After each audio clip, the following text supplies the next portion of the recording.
നമസ്കാരം കൂട്ടുകാരെ. ടെലഗ്രാം വഴി 100ഓളം പെൺകുട്ടികളുടെ ഫോട്ടോ മോർഫ് ചെയ്ത് പ്രചരിപ്പിച്ച് വിൽപ്പന നടത്തിയ സൈക്കോ ക്രിമിനലാണ് നിതിൻ. എത്ര പെൺകുട്ടികളുടെ ഫോട്ടോ ആണ് ദുരുപയോഗം ചെയ്തത്? അതിൽ 5ാം ക്ലാസ്സിൽ പഠിക്കുന്ന കുട്ടിയുടെ വരെയുണ്ട്. നിതിൻ എന്ന ക്രിമിനൽ മാത്രമാണോ? ഇതിൽ ആരൊക്കെ ഉൾപ്പെട്ടിട്ടുണ്ട്? അവരെയൊക്കെ നിയമത്തിന് മുന്നിൽ കൊണ്ടുവരണം. എങ്ങനെ ഇവന്മാരെപ്പോലുള്ളവരെ വിശ്വസിച്ച് ഒരു ഫോട്ടോ പോസ്റ്റ് ചെയ്യാൻ കഴിയും? അമ്മ ഏതാ അനിയത്തി ഏതാ എന്ന് തിരിച്ചറിയാൻ പറ്റാത്ത രാക്ഷസൻ.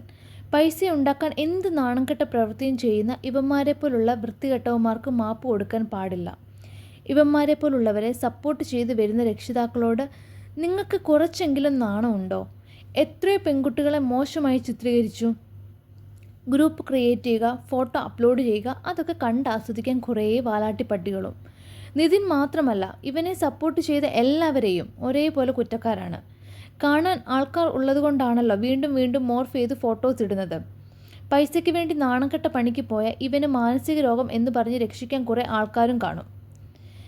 ഇവനൊക്കെ നല്ല പണിഷ്മെൻറ്റ് കിട്ടണം. ഇതിൻ്റെ പിന്നിൽ ആരൊക്കെ പ്രവർത്തിച്ചിട്ടുണ്ടോ അവരെയൊക്കെ നിയമത്തിന് മുന്നിൽ കൊണ്ടുവരിക തന്നെ ചെയ്യണം.